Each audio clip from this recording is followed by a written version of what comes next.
committee meeting. This committee meeting is a joint committee meeting between Public Safety and Department of Public Works. I'm joined by my colleagues, Pat Hogan, Martin Nave, Jimmy Manto, and Patrona Joe Rouser, and myself. The point of this meeting today, especially on the public safety side, is to talk about data management from the SPD side and the dissemination of the data information to the public and how that is managed. So with that, as well as on the Department of Public Works side, we are also going to talk about the speed reader, automated speed and red light enforcement cameras. So let's keep that second when Councilor Gathers gets here, but he wouldn't be here. Okay. So we'll try to do our best to have a conversation on both sides. But Chief, just in terms of getting into this discussion, can you give us an overview of what's the data management approach of SPD and how that information is distributed to the public and entities that want to access those information? Robert Shaw, First Deputy Chief of Police. I mean, are we talking about LPR specifically? We'll get to that, but just give us an overview of the data management. Once you abstract the data, how do you manage it? And then we'll come to LPR after. I mean, we have a whole team that does that, and I am not, to be honest with you, 100% familiar with it, and it depends. What I can tell you, that's why I brought Sergeant Ironbeck. What I can tell you is it depends on what the data is, right? Like most of our stuff that we use for police reporting is chairs, and that's the Onondaga County controls and manages all of that data. Stop me when I'm wrong. And then for our cops cameras and internal things like that, we have them go to servers on our database that are locked down, and nobody should have access to them unless we give people permission to have access to them. Same thing with our internal filing system. Those are all locked down on servers. Right, so far they're all locked down on servers, and they're not supposed to go anywhere. One of the things we've done here in the last couple of years, and we're getting real close to finishing it, is there's been a merger. Like Syracuse Police used to do most of its own IT stuff itself. We've been merging and working closer with city IT. The city IT has taken over a lot of responsibilities and overseeing a lot of our data security and storage stuff. Dave Proac's heavily involved with what we do now as well. Okay, so is it the same sentiment in the county as well that data information is locked down, is stored, unless if there's a specific request for that data, and then it would get released? Is that the same management approach? There are some data that people can have access to. We have a public-facing webpage, right? So people can access that. But to get police reports on anything along those lines, or access to calls, or that information we have, you have to go through a process to request it. Okay. You have to FOIL it. Well, it depends who it is. You know, like if somebody in our internal to our agency, they could get the data with the proper permissions. But if it's somebody external to the agency, depending on what it is, we may make them require them to FOIL it, or I may provide it to them. Okay. So can we just hear from Onondaga County quickly, especially for the data that is related to SPD in terms of management of it? Is that the same process with the county, that if somebody wants it, they have to do a FOIL to get access to that information?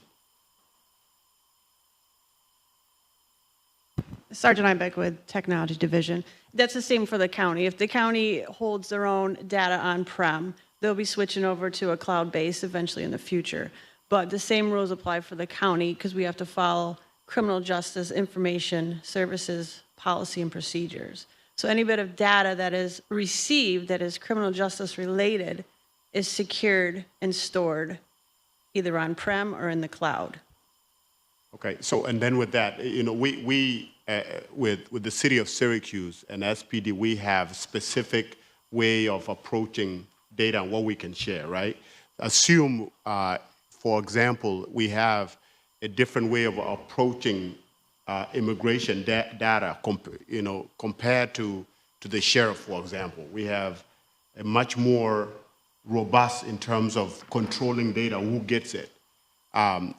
With that, when that information get to Onondaga County, is there a way to reflect how Syracuse manages its own data in Onondaga County? For example, if we don't want certain information to be shared, as we know, such as, for example, citizenship stuff and stuff like that, how does the county abide by that, or is it a free-for-all?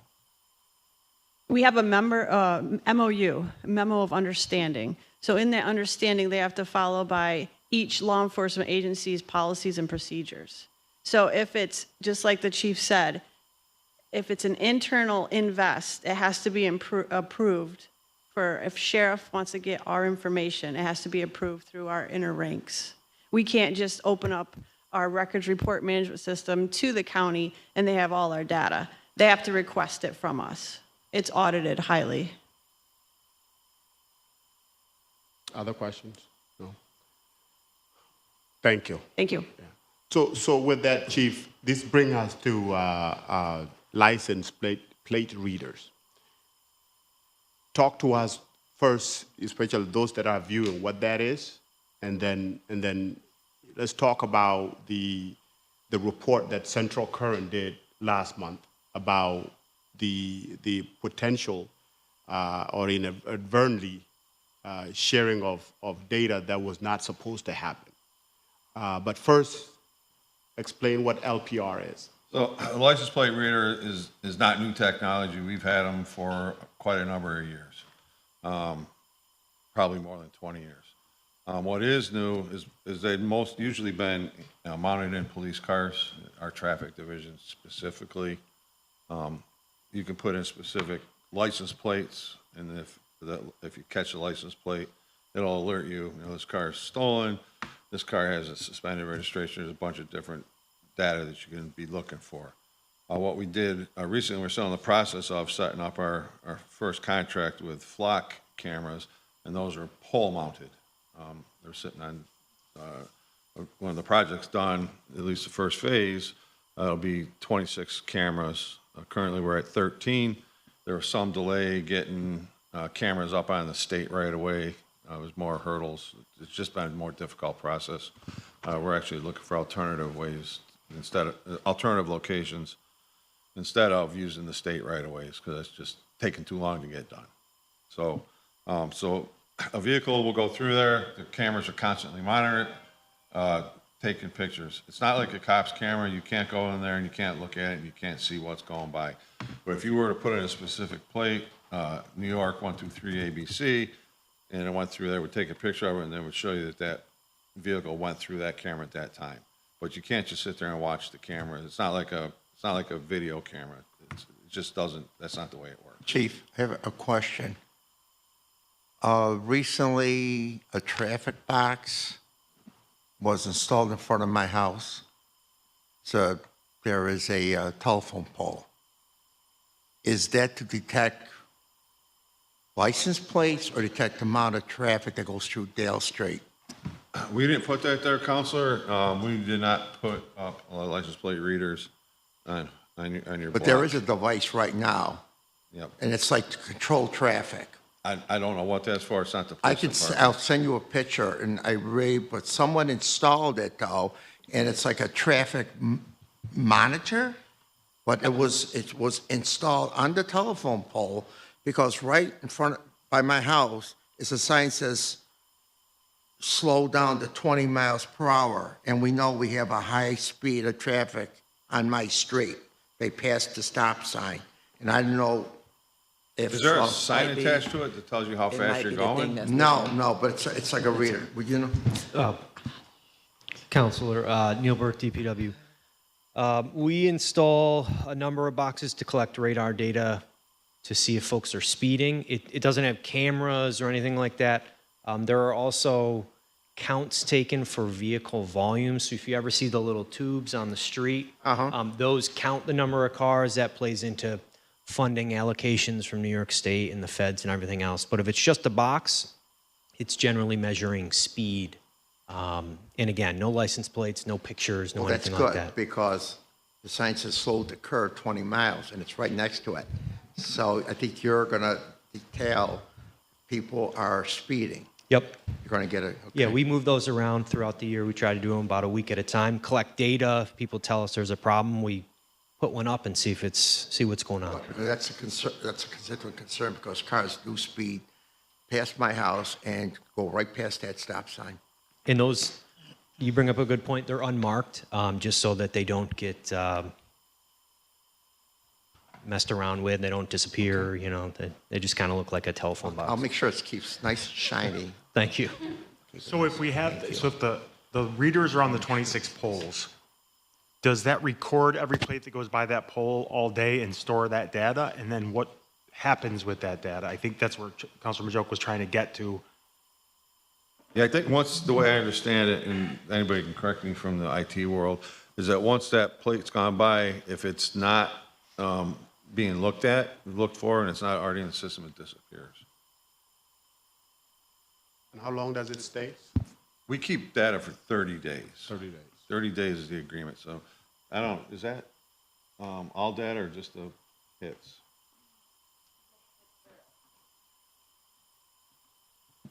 Sergeant Ibeck, Tech Vision. So the LPR data is a little bit different because LPR data is stored in Flock's cloud.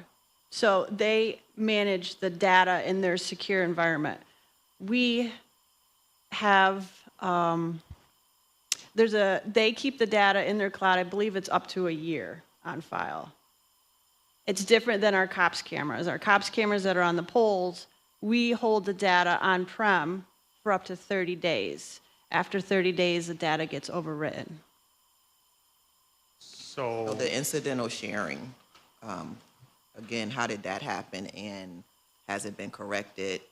How do we prevent that from happening going further? Yep, so it came to our attention from the press, was it Current or Central Current, I think it Central was. Current, yeah. Requesting information, which I would like to say that there's data that we provided to them, making them get a FOIL. When they said that they had this information, we looked into it and found out that we were in fact, had an open data that anybody that was in Flock could see. And we had agreement with, not a written agreement, just I'll tell you how that works in a second. But once we found out that that was open, it was immediately shut down. Currently, there's no out-of-state data sharing. I have, the only thing that we did, and this was known ahead of time, prior to turning Flock on, is we have a memorandum of understanding with what's known as a Crime Analysis Center. It's overseen by the Department of Criminal Justice Services, New York State hierarchy for the police world. And so we have to share our data with the CACs. The CACs, Central New York CAC is the one in Syracuse. In order for them to run a request for anybody that makes the request, they have the same policies that we're going to have here, is that you have to make a written request, you have to have a crime, a missing person, some reason to do it, and you have to have a specific vehicle. You can't just, it has to be very specific. It has to be the whole plate and the whole vehicle. And you have to be intentionally looking for it to get that information. That's where we're at now. When we first got these things online, they were starting to roll in one here and one there. We did not, and I'll take the blame for it because I'm the one overseeing the project, we did not lock that process down. So when somebody says you a request, and this is the way it works, if somebody sends you a request from out of state, says, hey, you want to look at have access to our cameras? If you say yes, you are automatically opted in to allow them to see your cameras, which to my fault is something I did not realize. So, but once again, that has been cut down. That does no longer exist. The second option is you can share with anybody in state, I think it is, right? And it's the same thing. If you opt in to, Utica PD says you want to see our cameras, and if you say yes, then it's a two-way stream. That is also locked down. So was the situation that we inadvertently opted in because we looked at a neighboring city's camera? That's exactly how that happened. We're not locked down at the highest level saying that you can't do this. Now, it's locked down so that if somebody does request it, there's 3 people in the department, and I'd like to get mine taken away too, but we'll have that discussion some other time. There's only 3 people in the department that can opt in or opt out of anything right now. It would be myself, Chief Cecil, and Sergeant Einbeck. We'll probably expand that to somebody in our detective bureau, a supervisory detective bureau at some point in time, but we're not there yet. We're just trying to get through this process right now. We're rewriting our rules and regulations, our policies and procedures to reflect a modern policing. I provided our expert in that field with the New York State Police policy on LPR data, the recommendations from the Surveillance Technology Committee, and our current rules and regulations. I told him he's working on, he's been working on it for a few weeks, put together a policy that reflects all of these values. And probably to Councilor Majoke's previous questions, did any of the searches from outside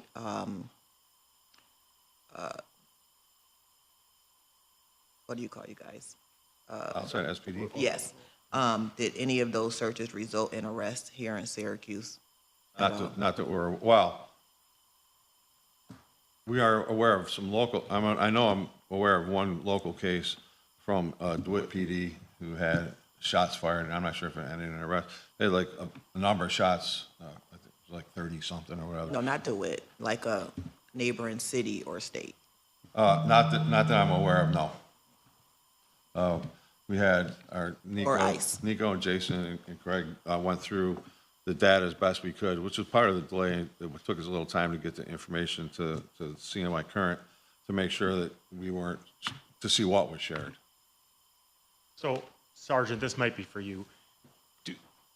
Do we have to allow Flock to store the data on their cloud, or are we able to keep it in our cloud instead? Like, for me, the leap here is that we're trusting this company to hold that data for a year, and we have a federal government who's thrown due process out the window. So that's my biggest concern. Can we not keep the data ourselves? We wouldn't have the capabilities of keeping that much data on-prem. It's abundance of data.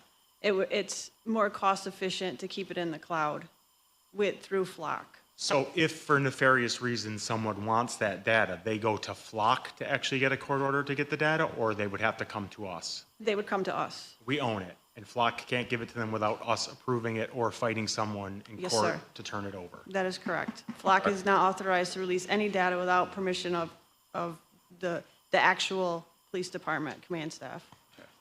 That includes ICE? That includes every We think. government. We can't answer that, Yeah. right? We don't know yet. We don't know. It should include every It should. government, yeah. Now, Sergeant, is that, what you just said, is that part of the memo that is signed with Flock and Onondaga County as well? Is that a specific statement in the memo to make sure, or is it just implied? It should be in the contract, but I have not reviewed the contract, and since it's been a while since we've talked with Flock, so we'd have to review that contract to go over it again. Flock is a written contract. It's written. Yep. And in the contract, it states that that is our data. Okay, and it specifically says that, Yes. there's a line, okay, Yes. that we own the data, Yep. and then if you want it, you're gonna have to come back to us. Correct, Okay. it's our data. Jason Thomas with API. It is in the contract that we own the data and that they can't share it. We can share it with all of you. It's point 6.4 in there. Okay, that would be great. Would you share it with us again? Yeah, of course. So just so I could be a little clear on this, if a police officer, a detective in Chicago calls up the Syracuse Police Department and asks about a specific car or specific person, we'd still be able to share that information, correct? It would have to be a written, you have to make an individual request, right? They're not just And gonna be that's always phishing. been the policy of the department? We're working on the policy right now, so. Okay.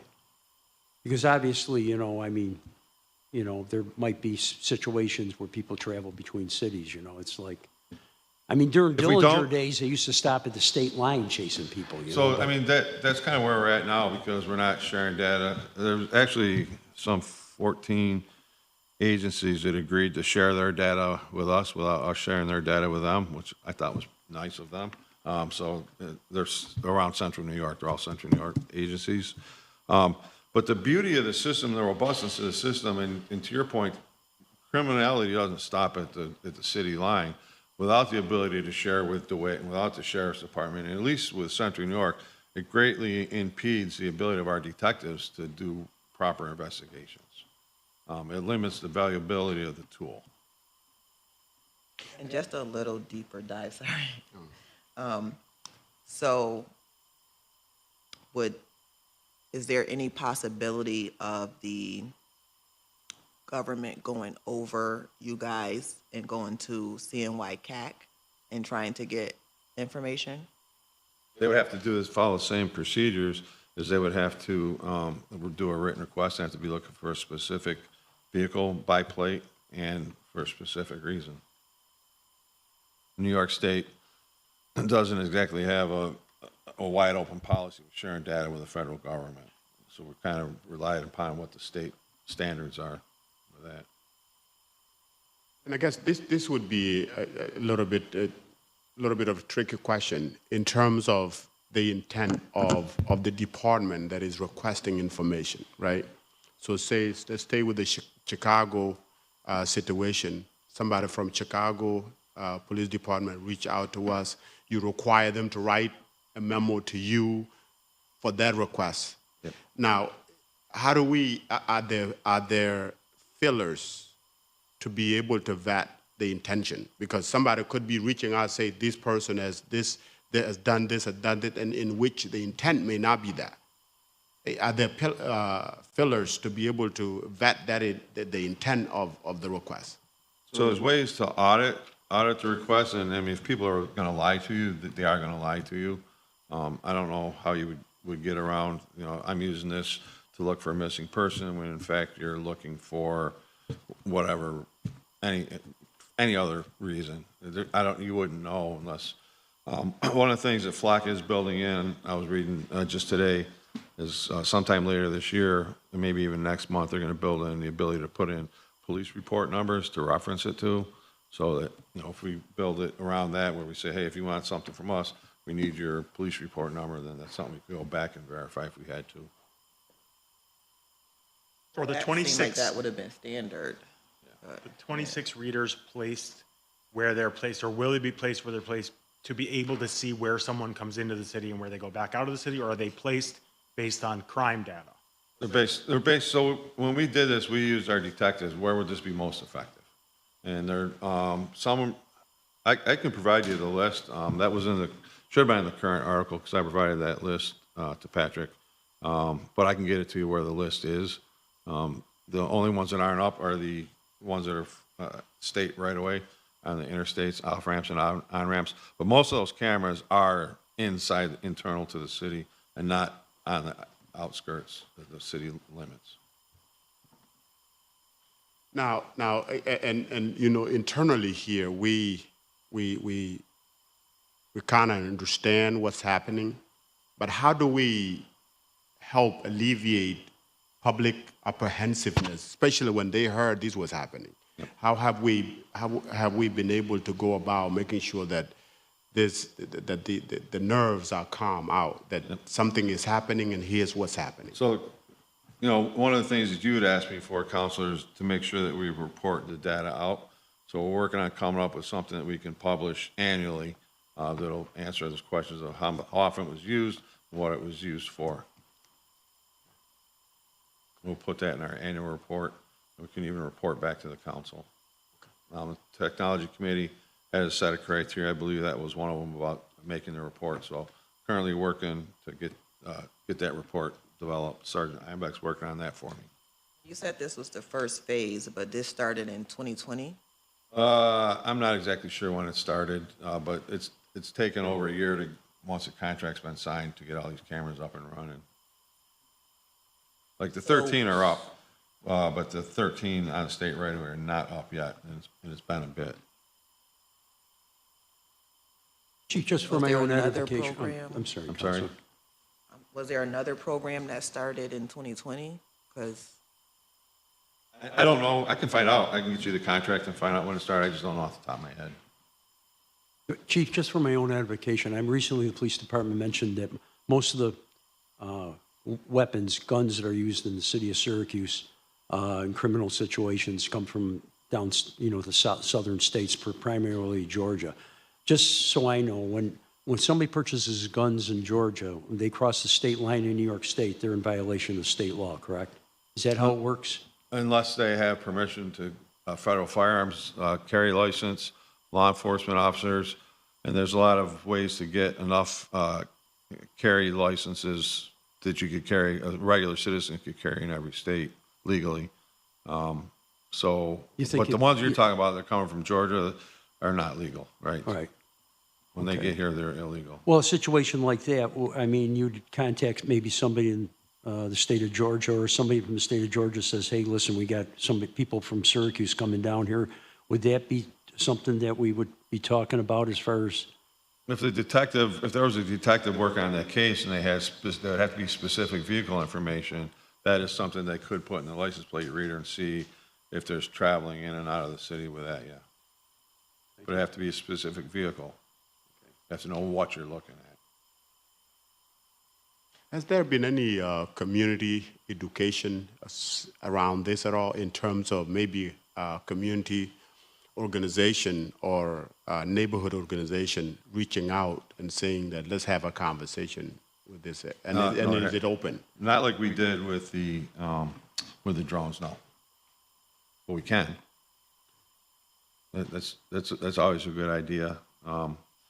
We will be posting our policy on our website when it's finished, so that'll be a good place for people to read and see what they're doing. And I think the misunderstanding is that people think it's like a camera where you can just get on there and turn it around and look at things. You can't.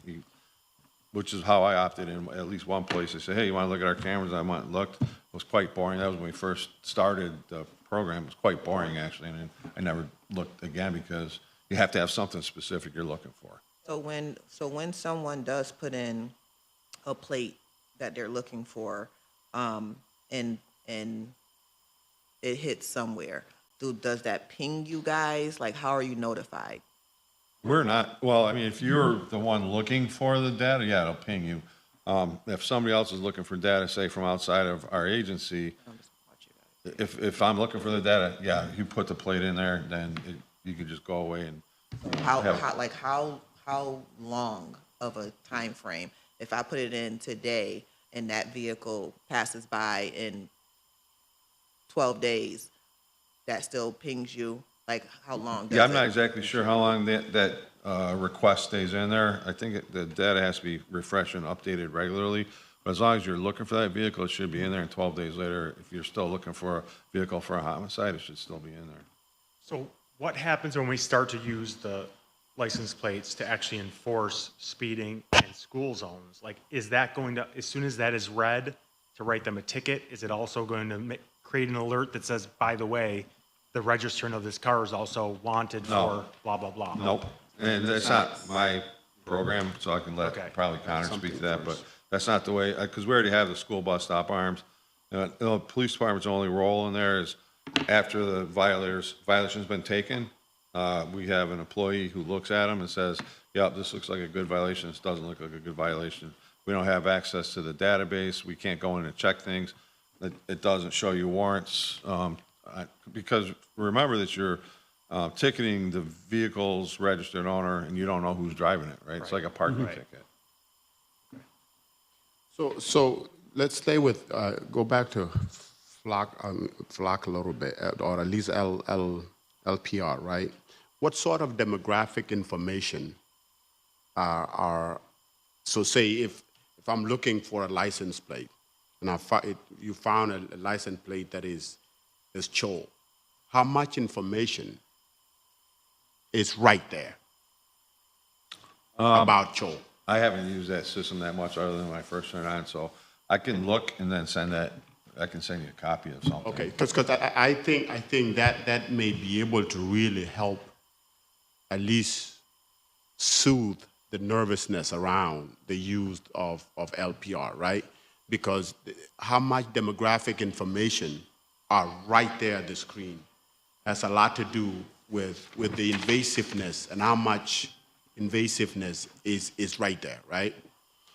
And then the follow-up question is, can that data, demographic data, in the front of the screen be manipulated to just specifically, if you are looking for license plate, it can just share this much information. And if you need to go any further, you need to request as to why, and it need to be vetted more. I think that I'll be happy to see where that information. I can show you what that looks like, but I mean, currently, the people that are using it, most are detectives. They're working on, and it's the homicide squad.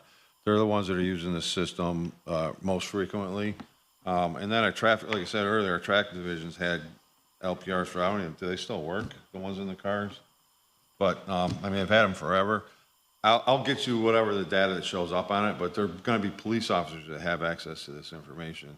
So if the police officer looks at a plate and they want to look further, then there's rules and procedures they have to follow to get into the New York State databases to see, who owns the vehicle, where do they live, what's their date of birth, race, gender, all those things. I believe would have to be a separate database, and you have to be licensed. New York State controls and the federal government controls who can see these databases. Because and again, obviously, if there is an external agency that want to access this information, they have to be filtered through your department. Our internal officers don't have to have that much scrutiny, right? They don't have to. They have that access. At the same time, internally, we have a policy, right, and a law that says that when you are looking for this person information, you can't go beyond asking for the crime information, such as you cannot go into their citizenship status. I'm wondering if the flock can be built to also reflect that, so that it doesn't become evasive. I don't know where we would, and somebody would get citizenship status out of any of our databases. I can't think we don't keep that data like that, so I don't know. Maybe if it was reflected in a police report, but other agencies aren't going to get that without asking specifically for it. So It's nothing they could search, right? If you're in New York City and you want to looking for a vehicle and you think that trolls in that vehicle, they're not going to be able to get in to see your citizenship in our databases. I don't even think we even keep track of that stuff. Okay, so it'd be helpful to know what once you enter a person's name into the database, what information are readily available. Let's just say you're not entering a person's name. It's a vehicle that you're entering in. It has to be, 2025 Chevrolet Equinox, New York license plate 123 ABC. That's what you're entering into. Okay, so and then it just gives you that information. It doesn't give you anything else beside what you entered. It may give you the registered owner. I'll have to look into that for you. I'll show you what it displays. Okay. And what are the, He's answering. It pulls from the NCIC, so the DMV database. So if you run the plate, if you put in the plate, it's going to give you the same information as the NCIC, which is DMV registered plate, belongs to color, make, model of vehicle, registered owner. so only DMV information? It doesn't attach criminal history? Negative. What was I about to say? Take it, Patrona. Take it. No, I forgot. It'll come back to me. You want to move on to the speed and? Oh, I got it, I'm sorry. So what constitutes someone looking at this? Like you said, homicide detective, so missing persons, what else? That's kind of it right now. Missing or endangered persons, like an Amber Alert type of thing. Homicide. The policy is currently being written, and Deputy Mayor has to take a look at our policy before we publish it. But it's going to adhere to, like I said, the New York State policy for the state police, the recommendations of the surveillance committee that the mayor signed off on, and I'll be glad to provide the council with a copy of our policy when it's finished. I don't know, this just came to me, and I don't know how people would feel about this, but I know that there are like registered sex offenders who may not need to be in certain areas, like near a park or something. Is that something that, no, okay. You talked earlier Unless about. we were looking for that particular person, and that particular person was known to drive a certain vehicle, then we could look for that vehicle, but we can't really, we won't be able to look for that person. So the policy around the data,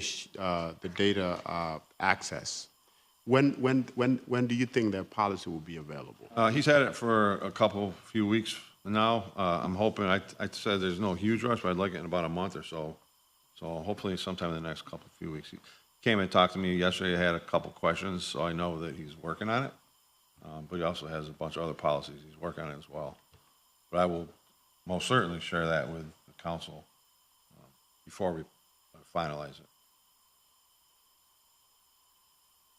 And that'll be published on our website, so. Other questions?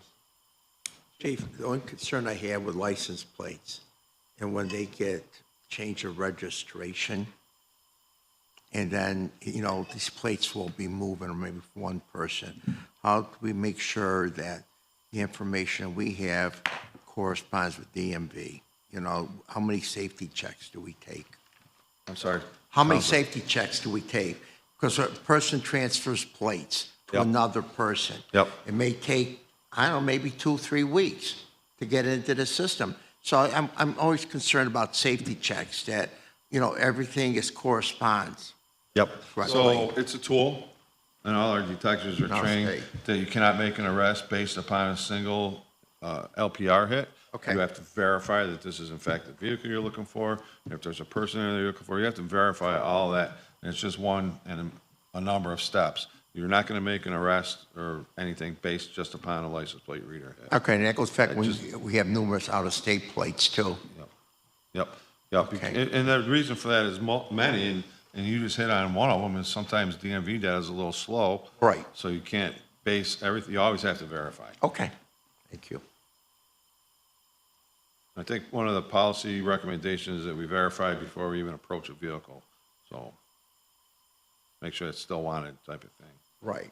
You guys had any warrants for arrest? if possible, right? Like sometimes field situations dictate you have to take different procedures, but for the most part, just in a standard operating procedure, you're going to verify as much as you can before you even approach a vehicle. Thank you. Do we know how long the sharing of the data was open? Probably, I don't know, but I'd say probably the whole time we've had it. Probably pushing a year. But we have, that report that was provided shows how many times it was actually accessed and what it was accessed for. But once again, it's locked down now. The only sharing that I didn't get to, the third way you can do it is that I could ask to share data with your agency, and you could say yes. I could say, but you can't share it with my agency. And so and like I said, there's 14 agencies that are sharing with us, that we're not sharing with anybody except the CAC at this point in time. So that's the third way that it can be shared. So Chief, when you're in a field situation, the only information you get when you stop a car is just like the DMV information, correct? Yep. So you don't know who owns it or anything like that? Yeah, you're going to know who owns it. But I mean, that doesn't, if that person is wanted for anything, or you don't know, right? I don't know if that comes up on that portion or not. I gotta look into that, well, if they're wanted, but that is part of the DMV data, right? If the registered owner is wanted, actually, that's not part of the DMV data. Yeah. It's got to be you got to be a little apprehensive then, I imagine. It's a dangerous job. It is. Well, Chief, and without any other question? Good. We want to thank you for taking the time. Thank you all so much for being here. Sergeant, thank you. Thank you. Yeah. We'll move on to our second agenda item, which is the deployment of speed and red light enforcement cameras. Neil and Ann, is it you guys, or is it? I'll be able to speak to that and bring in, Okay. bring in Neil and Ann and other folks from our DPW as okay. needed. Excellent. So just I guess at this point, since the chair is not here, just give us, as well as those that are watching, give us an overview, and then we'll go from there. Sure thing. So this program is part of our overall automated school zone traffic enforcement program. There are 3 components to that program. The first is already in operations. That's the the bus stop arm cameras that are on all 213 buses that are used by the City of School District and the vendor for student. The next programs that we are getting ready to deploy are red light cameras and speed cameras in and near school zones. and those are looking to come online. We're still finalizing the timeline, but looking to have both programs up and running by the start of the school year. Can you just say what the red light camera is? so That's this is separate from the speed camera. They're separate. They're both with the same vendor, Yanoptic, and they are in separate locations, but all in and near school zones.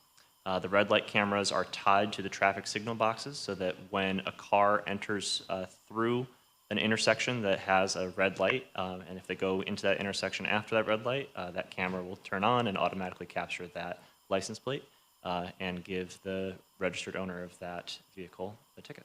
Does it take a picture of the car going through the intersection? It does. It does. This is during So the that's a same very important hours. question. So that's a big distinction between the two programs. So all of these programs are governed by multiple different New York State enabling legislations and then ordinances passed by this body. The red light program is a 24/7 program, but per New York State guidance, the school speed zone camera program is only when school is in session. So 6 a.m. to 6 p.m. on days when school is in session, including summer school. And so, and the red light cameras will only be in the same areas that schools are in.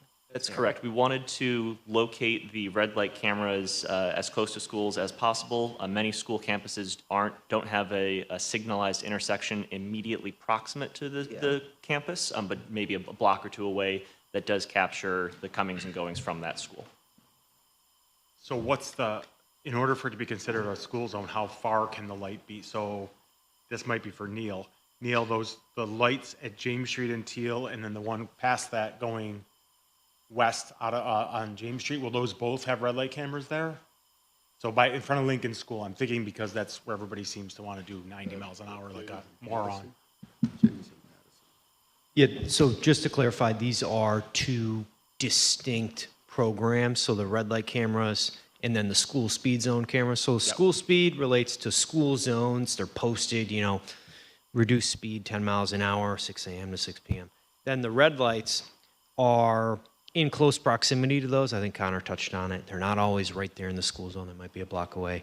But they're all focused on areas that are near school campuses, yes. So if there's a specific one you're asking about, we can double check the list. But James Street, yes. We're looking at James Street. That was really what prompted us down this road. You may remember a few years ago, there was a child that was struck being dropped off by a parent. So that's what started us down this road to begin with.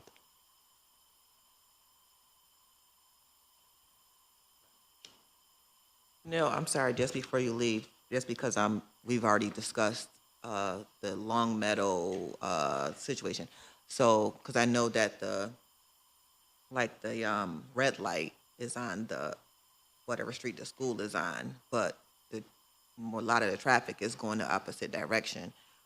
So as far as the speed camera, well, I guess I would want to know what constitutes I think we had this discussion before, the school proximity or whatever for the speed camera part. Yes, so for the speed cameras, there are rules set forth by New York State, as well as the federal standards, the manual for uniform traffic control devices that relates to how far a school zone can be. So a school zone has to be posted, and those are the signs you see when you go by the school that says school zone, and it tells you to drop your speed.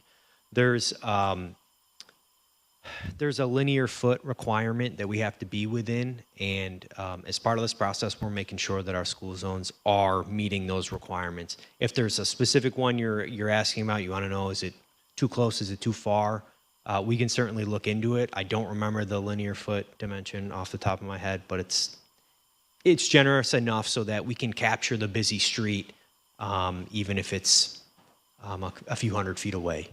So how many, being that, schools have multiple streets that they might be near, like how many of these speed cameras will be placed near a school? Is there two and that's the amount we can do? Or is it in every direction we might have one? That's a really good question. When we took this to the state, because we have to ask New York State to amend the vehicle traffic law to give us a certain amount of cameras that we're allowed to use. We went for at least one per campus. So we have a little bit of flexibility, knowing that the school district is constantly renovating, shifting students around, but in common practice, we intend for there to be one per school. But a school may have more than one school zone. You're correct. It might be on a corner. Both streets might be a school zone. So we did a lot of due diligence on our part to look at what's the busy road, where do we think the students are walking from, to make sure the camera's there. We also work with our partner and their expertise who do this in a lot of different areas, a lot of different school districts, a lot of different cities. So again, if there's one where you see you got a question, let us know. We can double check, but at least one per school. So what about the data? So I flip right back to what we were talking about before. So if we're reading the license plate again to issue the ticket for the speeding, then is Genoptic keeping the data the same way that? So it's a similar structure where just the data is ours. We own that data. That's very, very clear. And then because these programs are separate from any of the other programs that Chief Schaaf was talking about, there are very specific requirements on data retention policies and things like that as dictated by the New York State Enabling Legislature. And our operations follow to the T those regulations about how long you can keep that information and things like that. So how long will Genoptic have the data? I believe it is depending on the outcome of the incident. If there's a false positive, something gets captured, and then the way the procedure works is first Genoptic will review the footage to ensure that it looks like it was a violation, and then SPD will review the footage as well. So anything like that, it's deleted in, I believe, is it 30 days? 30 days. But anything. No, sorry. Oh, go jump in, Leah. Thank you so much. Leah Whitmer, Director of the Municipal Violation Bureau, which houses parking violations that will adjudicate these. So again, like Connor said, New York State law enables us to create these programs for each of the three programs. Each of the three programs, everything you're asking may be the same, or it could be a little different. For school bus stop arms, which is the program we have right now, the law governs that you have 90 days if a ticket's not issued, under which Genoptic would destroy that data that's collected. And then if a ticket is issued for that violation, then we have set a time period with Genoptic in our business rules to allow for that to go through the adjudication process. Right now, that's 1,095 days. We pulled that from doing research, talking to other municipalities. Obviously, right now, not many municipalities have a school bus program.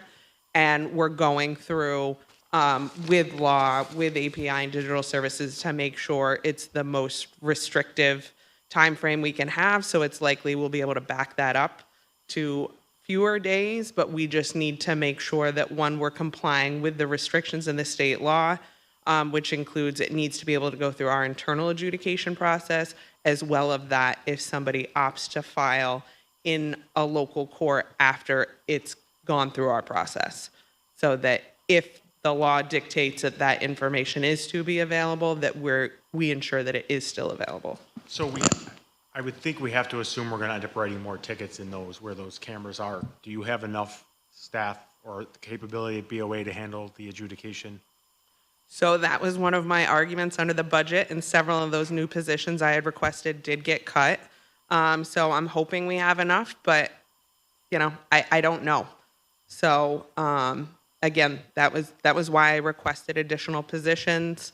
I believe similar why SPD requested some additional positions, because all of these tickets are just like parking tickets. They have certified technicians who will review and approve each violation that does get issued, or even those that they're saying, nope, this one doesn't get issued. It doesn't meet the requirements for this type of violation, because the demo programs that we've rolled out that you've approved, it's just codifying that, like passing a school bus, that you can have this automated camera program, right? So they're all still violations. They're all things that PD could issue tickets for if they were there in person.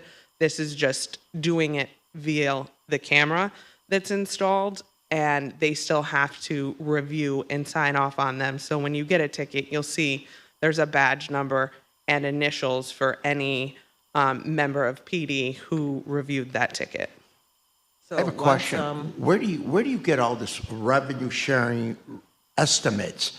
You're predicting many people are going to break the law, or we hope they break the law so we can get more revenue? Because I'm not saying every person is stupid, every driver, and I think they're going to obey the law, but I think what you're estimating, you're hoping people will break the law, the city can collect more revenue. So let me clarify something, Councilor. We're, Okay. we're certainly hoping that no one breaks the law. Okay. One of the challenges in anticipating future program revenue is understanding the recidivism rate, right? So once you get a ticket, you make an error. What has been found in national practices is that when somebody does get a ticket, they're most likely not going to do that again. That's different across each of the three programs, right? It's They very. will fight the ticket. I'm sorry? They will fight the ticket. They if certainly will, and that's why And staffing they in the will. BAA Okay. and Municipal Violations Bureau is so important. The intention behind the program is not to generate revenue. The intention is to provide the city with the resources and the tools and the capability to enforce the existing traffic laws, right? So the projections should be viewed, the projections of revenue should be viewed with a lot of potential room for error. You know, these numbers, 0.25 violations per school bus per day, things like that, those are taken from what all of the other communities across the United States have experienced, right? So, any projection is certainly a bit of a crystal ball exercise, but, this is a conservative estimate to how we anticipate the program to go based on what has been experienced in communities across the country. and as far as the revenue sharing, what's our portion? Did you break that down? I did. Yeah, that's in the memo that I sent over last night. It's different for each of the three programs. For the school bus stop arm program, it's 55% to the city, 45% to the vendor. And then for the red light camera program and the speed camera program, it's 65% to the city and 35% to the vendor. So with that, what does this do to a violator license? Because I know that if, for example, Chief Schaaf write a ticket as a police officer, this has a implication on your driver license in the state. Would that same apply at all? That's something that I can't personally speak to. Leah? So again, the state outlines different collection mechanisms that may be available, and I think, as I've mentioned before, we've been exploring them. One of the ideas was hiring a collection firm to look at these types of unpaid fines and penalties, as well as others that the city has. Another would be booting these and pushing the files through our scofflaw files with our parking tickets. I think that there are some complications with that in regard to, my understanding is the council's choice not to renew or update the contract with Paylock for a more conservative approach to booting and passing that cost on to the person being booted, the scofflawer. So then it may be at a point where the administration in the past has not reviewed putting a hold on registration through the DMV, but it is something that I have brought up as something we may need to explore if the other mechanisms aren't cost effective, and that's what many of our neighboring municipalities are doing. Again, we're not doing that for parking or for this at this point, but it's something that we may have to consider if we can't find a cost-effective mechanism for collections. So at this point, beside the state side of things with the driver license, at this point for you, if someone is issued a violation through a traffic light, right? Mm-hmm. This would be add-on, this would be part of the booting if they don't pay for. It could be. We would right? have to bring an amendment to the parking violation local law in front of this body for that to be approved. And then I think we would need to reevaluate the extension of that Paylock contract again to make sure that it is cost effective as a collection mechanism. So as it sits, as things are equal, as it sits. So if somebody get a violation, say at Lincoln Middle School light, that violation goes straight to the officer review it, say, okay, it's Warren, okay? And then they push it to you, right? Well, They then give it to you. the ticket gets issued, so you would get a ticket in the mail. Okay. Advising you have 40 days to pay the ticket. School bus right now is the only program we have deployed. Those start at $250. If you get a second or third or subsequent within an 18-month period, that goes to $275 and then $300. And then the other two programs, both red light and speed zone, those are $50 tickets. And across the board, any of those tickets, if you don't respond, enter a plea, either plead guilty and pay or request a hearing through my department, then a $25 penalty gets added. You would get a collection notice saying you now owe, for the school bus, $275, let's say, if it was a first violation. If you don't pay, this will get sent to collections. We are still evaluating what that collection option is, and those three things I gave you are the three options that Okay, that you're still exploring. we're exploring. And at this point, somebody get a ticket, it can go to like $2,000 and nothing really, because with parking. It can't go higher than those amounts that I just said to you. Okay, so I'm just Yeah. exaggerating a number. So, but as it sits with the parking ticket, once it reaches a certain amount, they get a boot, right? It's the number of tickets, not the amount of the Okay, fine. So for number of parking, you have tickets. to have three or Okay. more tickets in collections to be eligible to be booted. Okay, so Yeah. it will be, for a parking ticket, it will be booted. Mm-hmm. For a traffic ticket, at this moment, what happened? At this moment, we are still exploring those collection Okay, mechanisms to make a determination on what is the best to get people to respond, cost effective to the city. Obviously, we've only deployed one of the three programs, right? And the school bus arm, that program, like you see in the revenue sharing numbers in the memo, will have the lowest volume of tickets issued, right? It's, I think Connor said 0.25 approximately violations per bus per day. Whereas the other programs have the potential to have higher volumes. So we're hoping to get a mechanism selected and, if needed, approval brought to you soon. It's one of the many things, when you're rolling out a new program that we're looking at and discussing. Just the red light camera. That one you said is 24/7, but is the ticketing 24/7? Yes. So the red light camera, again, I think as Neil explained, the administration is rolling it out as part of their Vision Zero school safety program and has chosen to select intersections in or around schools. That is not a state requirement. The locations could be anywhere in the city, okay? The governing law allows for no more than 36 intersections at one time. Now, all of those intersections, like Neil said, have been chosen in or around schools to make this a comprehensive school safety program with the rollout of all three of these automated enforcement programs. So technically, we shouldn't be saying like this is a school safety technique, although it is, but it's 24/7. So it's just an additional arm for the police force, basically, for ticketing. Because I think you'll confuse people if they believe that the red light camera is only during school hours, the ticketing Sure. portion. I think that the ticketing communication portion that is during school hours. the comms team has tried to make that clear on any press releases or materials. I know we started hearings for the school buses last week, and we're giving out material on all programs, just taking the opportunity when anybody's in front of us to let them know. But yes, it is, the administration is bundling it as part of a school safety, and because the locations are all near schools, but each of the programs, the time frame is a little bit different, right? It's even more nuanced than Connor or Neil said, again, based on the governing state law. But Counselor, just to your question on the time period for both of those programs, it is illegal to run a red light 24 hours a day. Oh, I know. Right, so that's why we have that in place. For school zone speed reductions, those are only during school hours, so that's why those programs have different restrictions. But Connor, to counselors, my colleague's point, it's like the parking violations, you get a boot.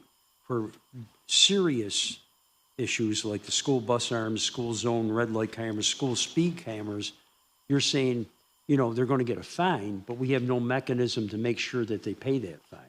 I'm saying we haven't yet selected a mechanism. Again, I was hopeful that we were going to quickly bring legislation to you for booting, but based on the pay lock conversations of this body recently and the steps that have been taken for that, to not pass more of the cost on to That's the apples person and oranges violating. To say, I mean, that's an apples and oranges we- thing. These are serious violations. But it's and the I same think- contract. We Well- presented that as part of the contract with, hey, you know.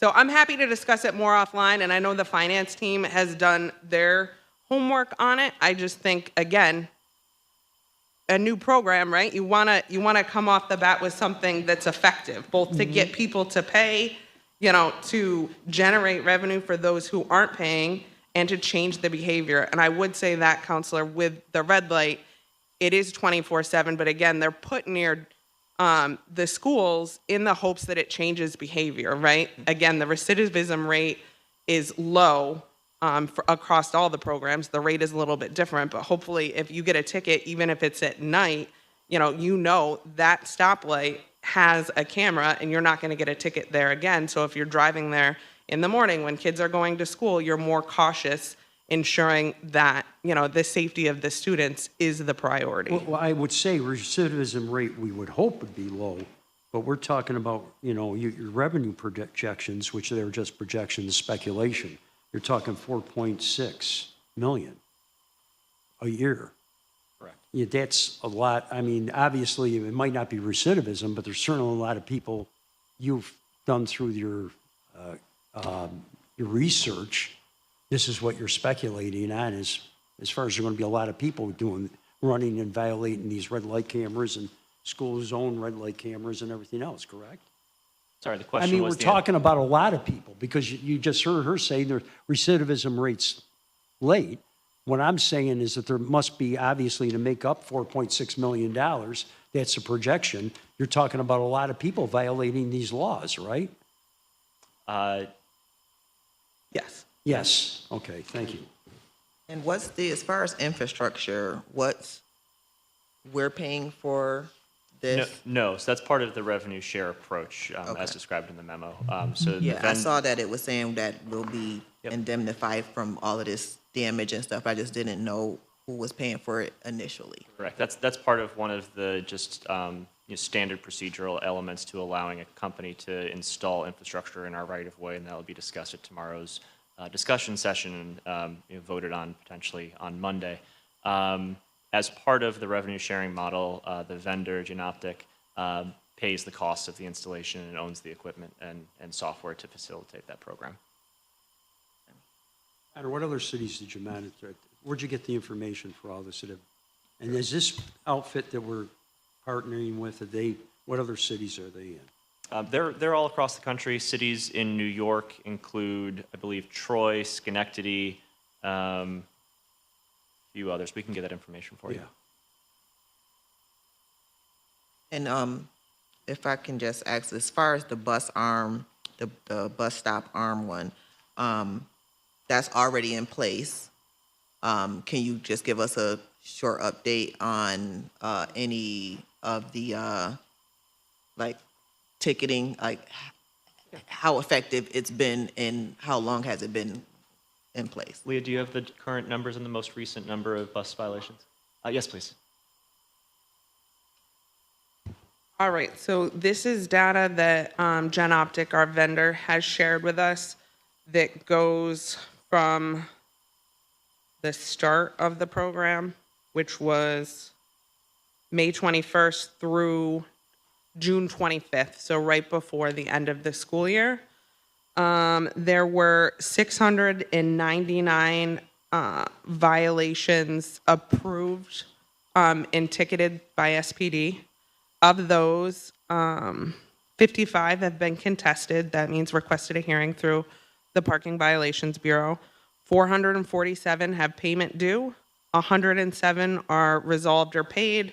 And at the time this data was pulled, 90 were still in the printing process. So once SPD approves it, it gets in the system. Genoptic generates a notice that has a date, gets mailed out, that date is the date that somebody has the 40 days to pay or contest, not the date of the original violation. So how many still out there? I mean, how many people have contested? You said 55 contested? 55 people have contested. We started Less than hearings 10%. last week. And less than 10%. You said 690, something like Yes. that? Okay. Yeah, and remember, as we've advised before, all of this, when you get the ticket, there's a QR code on a website so people can go on and view the evidence. For the school bus, that includes a series of pictures and 3 different videos from different camera angles, a crop of the license plate, you can see the location, the time, all of that. So that, when they get the ticket in the mail, they're immediately directed to that. Anybody that's calling Genoptic, they have an 833 number on the form, or coming in or calling my office, you know, we direct them there as well. We're working and pretty close to putting kiosks up in my office so that we can direct people to ensure that they've seen the footage, so they can make an informed decision if they want to contest or pay. And I know that we spoke before about the possibility of people not looking at their mail, throwing out their mail or whatever. Did this have that follow-up of like a ticket, a sticker on their car? Did we get to that at all, or does it seem like there's no need? My understanding was, again, because the Paylot contract that expired was renewed for 6 months, that was not, we didn't embed that in there. Okay, and so this is 600 people who seemingly have received their, like, you've been in touch with 699 people? They have been mailed out. So the legal requirement is a first-class mailing to the registered owner address on file with the DMV. Okay, and you said 55 contested, 100 and, 107 resolved or paid. so that's 100. 90 were still in the printing process when Genoptic pulled this data for us at the end of last week, early this week. And then there were 447 that payment is due. Again, the majority of them are still within their 40-day window, Okay, right? Because it started May 25th. Some now are beyond that, and we're working closely with Genoptic to build out the data analytics that we need for both reporting to the mayor and the council on an annual basis, and the state law, again, for each of these programs has strict requirements on what has to be reported to the governor, the Senate, and the Assembly. So do we report, are these moving violations? We report this Yes. to the DMV where we don't with parking tickets, right? We report what? We don't We're report not parking reporting tickets. anything right now. Okay. Both parking tickets and these, we are allowed to report to the DMV for a hold on the registration. Historically, it is not something we have done on parking, but we could. And as of right now, we are not doing it on these tickets, but we could. But doesn't the DMV get notified of all speeding tickets? Because you get points on your license, right? Only if you're reporting them. Oh, okay. Just to clarify that these are civil tickets, like a parking ticket. Okay. And so the ticket, even though it's a speeding ticket, is going to the registered owner of the vehicle and not the driver. So that will not appear on your driver's Okay, got license it, for got it, points. got it. Leah, are we protected from any potential lawsuit? Because there's a possibility there's going to be a mistake made. The cameras are not going to be perfect. I mean, you'll take a photo, wasn't clear, but we assume you might got the wrong person. And for whatever reason, might want to bring a suit. Are we protected by that? Are we ready in the case? Are we ready if there are mistakes? So again, everything goes to the plate, right? Just like Right. with parking, it's going to the plate, pulling the registered owner. And, you know, Chief made a good clarifying point that there's civil fines and penalties because we've opted to adjudicate these through our Parking Violations Bureau. I anticipate that, you know, there may be mistakes. I think the percentage quoted to us by the vendor was very low. And again, there are crops, you know, of the plate, and you could see. I can say that we experience issues with parking tickets almost, you know, somewhat regularly where the plate gets input wrong, especially in the handwritten tickets. So it's something we're pretty well versed in, my staff is, and we escalate those. So if somebody calls and says, I don't live in Syracuse, I've never been in Syracuse, my staff know that they're going into the system, they're checking the ticket, they're checking the plate, and they'll escalate it to a supervisor for review and voiding it out. So again, by Gen Optic doing a review, PD doing a review, and then the person having the ability to contest, saying, hey, it's not me, those are all kind of safeguards to that. That being said, I mean, somebody could sue us for anything, right? We've looked at lawsuits across the state and the country for other automated programs. And I think all we can do is the best we can do with the information we have and encourage people to reach out. So it's going to be better was 30 years ago. So a person makes a mistake writing down a license plate, identifies your car as a Dodge, but actually it's a Buick. Yeah, we have all of that. Yep. And based on, your conversations with the LPR systems, it's pulling, same thing through New York State for the in-state vehicles through the DMV. So it's showing the registered owner, their address, make, model, everything that Sergeant Einbeck, referenced. That's the only information coming in. So we have that, so you can compare that to what is in the video or the photographs for that ticket. Because happened to me many years ago, City of Buffalo. Had my plates wrong, identified me as a driver of a Pontiac, which was a Plymouth. Yeah.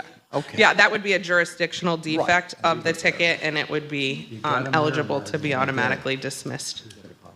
But did you say earlier that, the violator has up to 3 months to access the evidence? Or how long The do they evidence have? is, I said, if there is a ticket, what did I say? Issued or not issued? In the event that a ticket is not issued, either Gen Optic flags it for whatever reason, PD rejects it. Gen Optic, the vendor, has to destroy that evidence within 90 days. Within 90 days. So then it would disappear. You can only get in to view the evidence if you have both a very long citation number and a PIN. Okay, and how long do you have for that information? And my assumption would be until we notified Gen Optic that it's met its threshold, it's time to go. So if there's no ticket, it would be within the 90 days. If there is a ticket, right now for school buses, it's that threshold that I told you, a little over 1,000 days, but it's something we're reevaluating, and we're going to evaluate both of the subsequent programs based on, compliance with the state laws. And forgive me if I repeat, because I didn't hear what Counselor Monto asked. But does any of these tickets result in points on someone's license? Okay. They say, Chief say it's a civil ticket, right? So it doesn't really. Think parking ticket.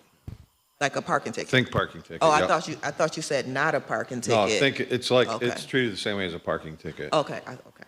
I thought you said speeding. Okay. Any other questions?